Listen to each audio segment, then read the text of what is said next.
എനിക്ക് ശേഷം പ്രളയം, എന്നെപ്പോലെ ഞാൻ മാത്രം, ഇതൊക്കെ മനുഷ്യന്മാർ പറയുന്ന ചില അവകാശവാദങ്ങളാണ്. ഈ അവകാശവാദങ്ങൾക്കപ്പുറത്തേക്ക് ഇത്തരത്തിലൊരു അവകാശവാദം ഉന്നയിക്കാൻ സാധ്യതയുള്ള അല്ലെങ്കിൽ കെൽപ്പുള്ള ഒരാൾ തിരുവനന്തപുരം നഗരത്തിലുണ്ട്. ആളാരാണെന്നും എന്താണെന്നും നമുക്കൊന്ന് പരിചയപ്പെടാം.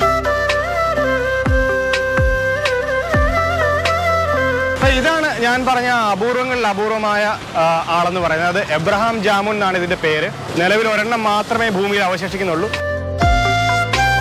ഈ മരം ലോകത്ത് ഒന്നേ ഉള്ളൂ. അത് തിരുവനന്തപുരം ആയുർവേദ കോളേജിന്റെ ഗേറ്റിനടുത്ത് തണൽ പകർന്നു നിൽപ്പാണ്.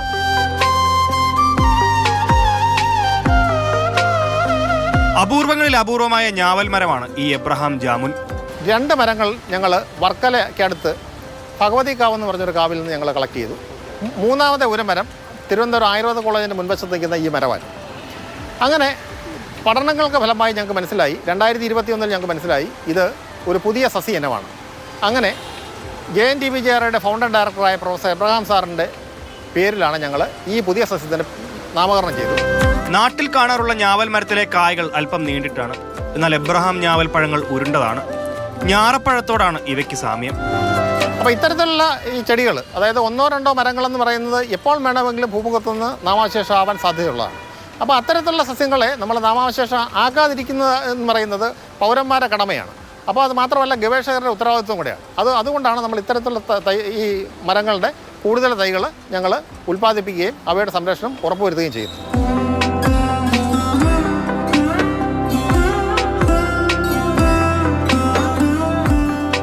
ഈ മരം മൺമറയാതിരിക്കേണ്ടത് നാടിൻ്റെ ആവശ്യമാണ്. സംരക്ഷണ പ്രവർത്തനങ്ങളുടെ ഭാഗമായി കൂടുതൽ തൈകൾ വെച്ച് പിടിപ്പിക്കുന്ന തിരക്കിലാണ് ബൊട്ടാണിക്കൽ ഗാർഡനും. ക്യാമറമാൻ VS ബിജുവിനൊപ്പം ഗോകുൽനാഥ്, മാതൃഭൂമി ന്യൂസ്, തിരുവനന്തപുരം. ആളൊരു ഞാവൽ മരമാണ്. ഗോകുൽനാഥ് ഉണ്ട്. ഗോകുലെ, ശരിക്കും ഒരുപാട് തവണ ആയുർവേദ കോളേജിൽ അടുത്ത് നിന്ന് ബസ് കയറിയിട്ടുണ്ട്, അതിന് മുന്നിലൂടെ നടന്നിട്ടുണ്ട്, ഈ മരത്തിന്റെ ഒക്കെ താഴെ നിന്നിട്ടുണ്ടാകും.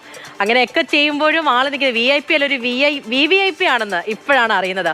ഒരുപാട് പ്രത്യേകതകളുണ്ടല്ലേ, പറയൂ. പൂജ, അത് ആദ്യമായിട്ട് പറയണമെങ്കിൽ പത്രത്തിൽ വരുന്ന ഒരു വാർത്തയുമായി ബന്ധപ്പെട്ടാണ് ഞാൻ ഈ മരം പോയി കാണുന്നതും അതുമായി ബന്ധപ്പെട്ട ഈ ഒരു സ്റ്റോറി തയ്യാറാക്കുന്നതും. അപ്പം ഈ എബ്രഹാം മരം എന്ന് പറയുന്നത് കേൾക്കുമ്പം ആദ്യം ഇതെന്ത് മരം എന്നുള്ള കൗതുകമായിരുന്നു എനിക്ക് ആദ്യം ഉണ്ടായിരുന്നത്.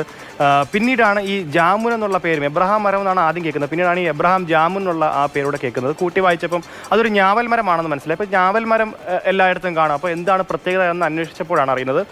2011-12 കാലഘട്ടത്തിൽ ഈ Jawaharlal Nehru botanical garden and research institute നടത്തുന്ന ഒരു പഠനം, ആ പഠനത്തിനകത്ത് കണ്ടെത്തുന്നതെന്ന് വെച്ച് കഴിഞ്ഞാൽ ഇതൊരു എൻഡമിക് സ്പീഷീസാണ്. എൻഡമിക് എന്ന് പറയുമ്പോൾ ഒരു ഭൂപ്രകൃതിയിൽ മാത്രം കാണുന്ന ഒരു ജീവ ഇനമായിരിക്കാം. അത് മൃഗമോ തുടങ്ങിയ മരമോ ഒക്കെ ആവാം.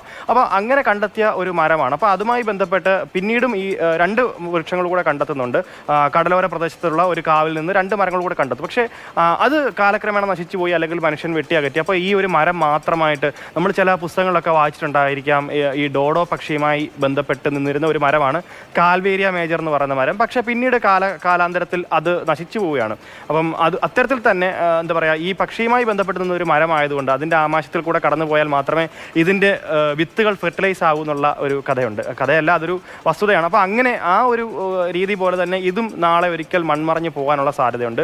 എന്തായാലും 2021 ഈ മരത്തെ റെക്കഗ്നൈസ് ചെയ്യുന്നത്, അത് കണ്ടെത്തിയത് ഡോക്ടർ സന്തോഷ് കുമാറും അതുപോലെ തന്നെ SM ഷറഫ് എന്ന് പറയുന്ന ഒരു ഗവേഷകൻ കൂടി ചേർന്നാണ് ഇത് കണ്ടെത്തുന്നത്. കണ്ടെത്തിയതിന് ശേഷം ഇതിൻ്റെ നവീകരണ പ്രവർത്തനങ്ങൾ ഒക്കെ ആയിട്ട് ആ മരം ഇരുന്ന പ്രദേശങ്ങളൊക്കെ വൃത്തിയാക്കി.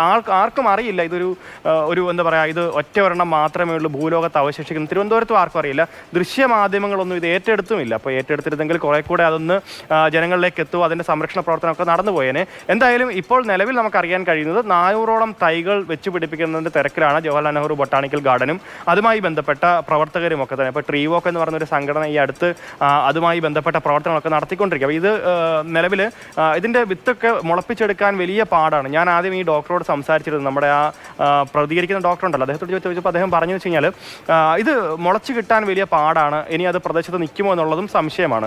അപ്പം പിന്നീട് ഡോക്ടർ പറയുന്ന കുറച്ച് കാര്യങ്ങൾ കൂടെ ഉണ്ട്. അതായത് നമ്മൾ മനുഷ്യൻ കേരളത്തിൽ ഈ വാസം ഉറപ്പിച്ച സമയത്ത് നമ്മൾ ഭൂപ്രതലങ്ങളിലൊക്കെ തന്നെ നമ്മൾ വാസം ഉറപ്പിച്ചു. ആ സമയത്ത് മലയോര മേഖലകളിലല്ല ഈ മരം കണ്ടിരുന്നത്, ഈ താഴ്ന്ന പ്രദേശങ്ങളാണ്. അപ്പോൾ അതുകൊണ്ട് തന്നെ നമ്മൾ കൈ കയ്യേറി ഭൂമി എന്താ പറയാ തരംതിരിവ് മാറ്റിയ സമയത്ത് ഏറിയ പങ്ക് മരങ്ങളും നമ്മൾ തന്നെ ഇടപെടൊക്കെയാണ്. എന്തായാലും പറഞ്ഞു പോകാനാണെങ്കിൽ ഇതിനെക്കുറിച്ച് ഒരുപാടുണ്ടാകും. ഗോകുല് പറഞ്ഞതുപോലെ തന്നെ അപൂർവങ്ങളിൽ അപൂർവമായത് എന്നൊക്കെ പറയാം. എന്തായാലും നട്ടുപിടിപ്പിക്കാനുള്ള നടപടികളൊക്കെ മുന്നോട്ട് പോകുന്നുണ്ട്. എങ്കിലും ഇവ സംരക്ഷിക്കേണ്ടത് അത് അത്യാവശ്യമാണ് എന്നുകൂടി പറയാനുണ്ട്. സംരക്ഷിക്കേണ്ടത് സംരക്ഷിക്കുക തന്നെ ചെയ്യണം. ശരി ഗോകുലെ.